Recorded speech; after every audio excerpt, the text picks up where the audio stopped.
Well, hello there, and welcome back to Story Time. I'm so very glad that you're here.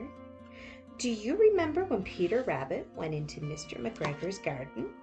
I sure hope so, because we're going to go back into the garden today with the Tale of Benjamin Bunny by Beatrix Potter. One morning, a little rabbit sat on the bank. He pricked his ears and listened to the trit-trot of a pony. A gig was coming along the road. It was driven by Mr. McGregor, and beside him sat Mrs. McGregor in her best bonnet. As soon as they had passed, little Benjamin Bunny slid down into the road and set off, with a hop, skip, and a jump, to call upon his relations, who lived in the wood at the back of Mr. McGregor's garden. That wood was full of rabbit holes, and in the nearest, sandiest hole of all lived Benjamin's aunt and his cousins, Flopsy, Mopsy, Cottontail, and Peter. Old Mrs. Rabbit was a widow.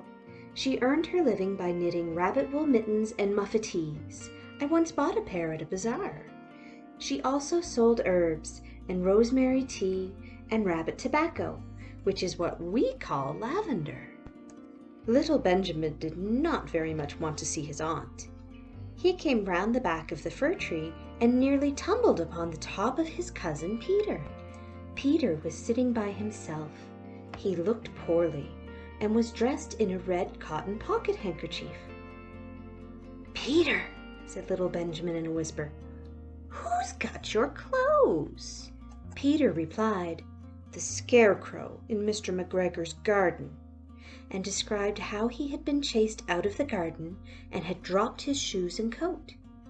Little Benjamin sat down beside his cousin and assured him that Mr. McGregor had gone out in a gig, and Mrs. McGregor also, and certainly for the day, because she was wearing her best bonnet. Peter said he hoped that it would rain. At this point, old Mrs. Rabbit's voice was heard inside the rabbit hole calling, "Cottontail! Cottontail! Fetch some more chamomile." Peter said he thought he might feel better if he went for a walk. They went away hand in hand and got upon the flat top of the wall at the bottom of the wood. From here they looked down into Mr. McGregor's garden.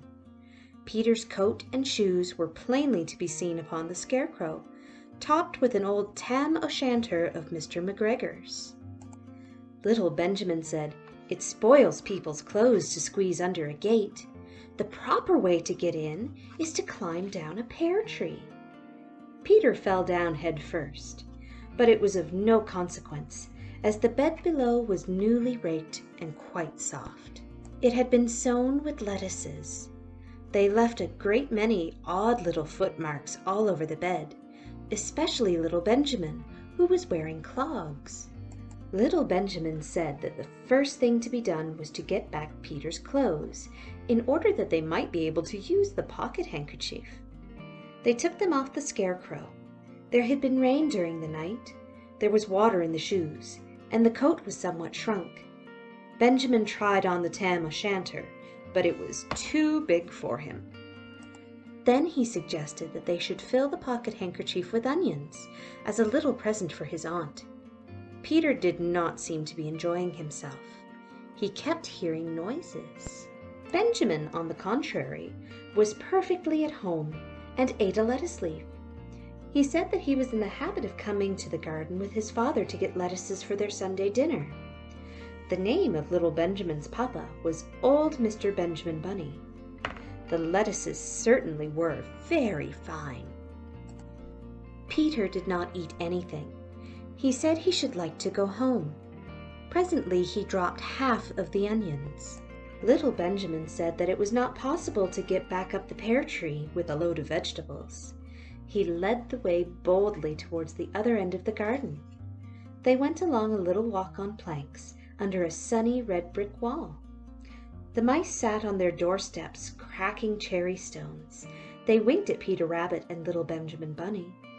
Presently, Peter let the pocket handkerchief go again. They got amongst flower pots and frames and tubs. Peter heard noises worse than ever. His eyes were as big as lollipops. He was a step or two in front of his cousin when he suddenly stopped. This is what those little rabbits saw round that corner. Little Benjamin took one look, and then, in half a minute less than no time, he hid himself and Peter and the onions underneath a large basket. The cat got up and stretched herself and came and sniffed at the basket. Perhaps she liked the smell of onions. Anyway, she sat down upon the top of the basket. She sat there for 5 hours. I cannot draw you a picture of Benjamin and Peter underneath the basket, because it was quite dark, and because the smell of onions was fearful. It made Peter Rabbit and little Benjamin cry. The sun got round behind the wood, and it was quite late in the afternoon, but still the cat sat upon the basket. At length there was a pitter-patter, pitter-patter, and some bits of mortar fell from the wall above. The cat looked up and saw old Mr. Benjamin Bunny prancing along the top of the wall of the upper terrace. He was smoking a pipe of rabbit tobacco and had a little switch in his hand. He was looking for his son. Old Mr. Bunny had no opinion whatever of cats.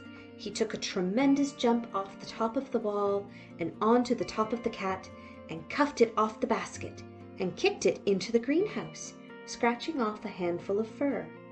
The cat was too much surprised to scratch back. When old Mr. Bunny had driven the cat into the greenhouse, he locked the door. Then he came back to the basket and took out his son Benjamin by the ears and whipped him with the little switch.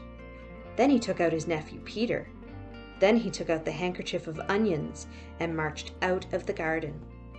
When Mr. McGregor returned about half an hour later, he observed several things which perplexed him.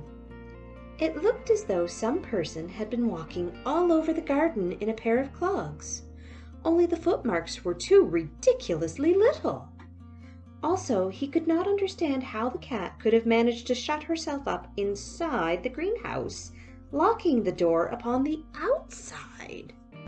When Peter got home, his mother forgave him.